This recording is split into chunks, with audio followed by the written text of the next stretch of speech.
banyak sekali perempuan yang terpaksa harus melepaskan cita-cita, bahkan harus mengalah untuk tidak melanjutkan pendidikannya karena anggapan bahwa wanita nantinya tetap akan jadi ibu rumah tangga saja.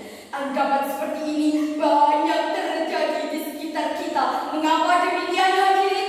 Karena masih rendahnya kesadaran mengenai kesetaraan gender pada masyarakat kita. Dalam Islam tidak ada perbedaan antara hak dan kewajiban berdasarkan anatomi manusia. Keduanya selalu sama di mata Islam tanpa memandang jenis kelamin. Islam mementingkan konsep keadilan untuk semua dan sebagai agama yang menyebarluaskan kasih sayang kepada semua individu. Oleh karena itu, pada kesempatan yang penuh ini, izinkan kami menyampaikan syarahan Al-Quran dengan judul Kesetaraan Gender dalam Pandangan Islam terhadap Perempuan dan Pendidikan. Sebagai rujukannya, marilah kita dengarkan firman Allah dalam Al-Quran surah An-Nisa ayat 124 sebagai berikut.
Sedang ia orang yang beriman dengan sungguh-sungguh, maka mereka itu masuk ke dalam surga.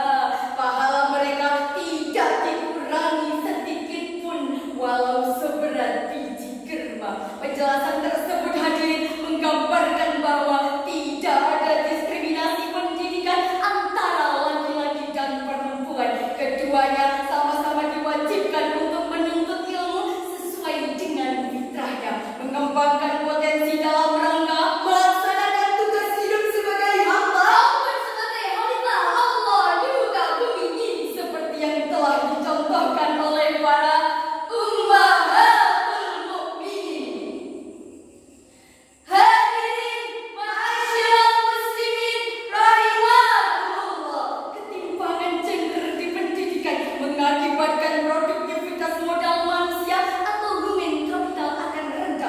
sehingga pertumbuhan ekonomi juga akan ikut rendah. Penelitian dari Badan Pusat Statistik Provinsi Banten pada tahun 2022 tentang pengaruh ketidaksetaraan gender pada pendidikan terhadap kemiskinan di Provinsi Banten menunjukkan sebuah temuan empiris bahwa rasio rata-rata lama sekolah perempuan terhadap laki-laki dalam rumah tangga memiliki dampak negatif yang signifikan terhadap kemiskinan. Hal ini berarti semakin tinggi rata-rata lama sekolah perempuan akan berdampak pada menurunnya tingkat kemiskinan. Yang tersebut menekankan bahwa betapa pentingnya pendidikan tidak hanya untuk laki-laki, tetapi juga perempuan untuk meningkatkan derajat kehidupan dalam masyarakat. Sebagaimana yang telah dijelaskan dalam firman Allah surah Al-Mujadalah ayat 11 yang berbunyi, Ya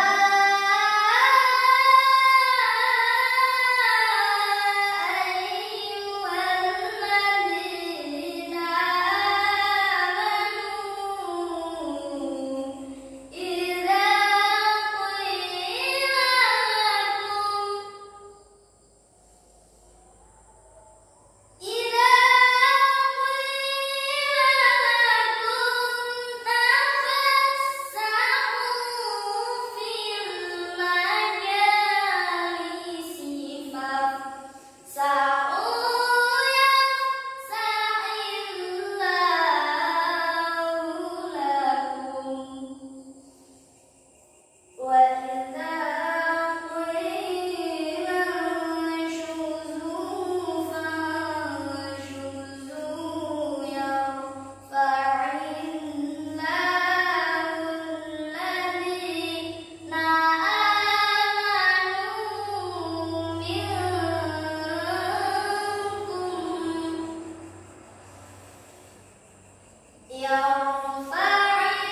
dibandingkan dengan satu dekade lalu. Hal ini menunjukkan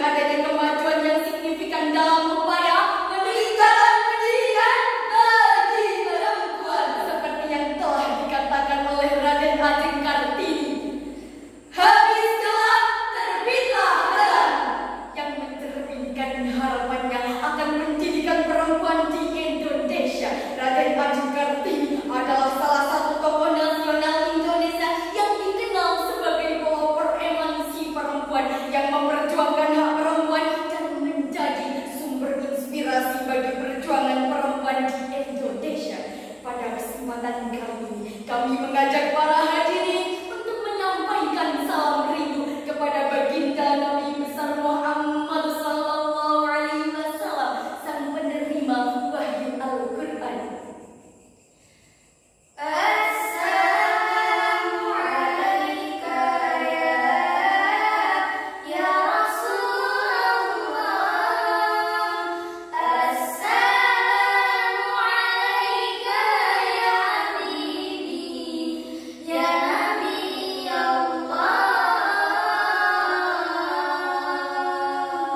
Jadi benang merah yang dapat kita ambil adalah Islam mengajarkan bahwa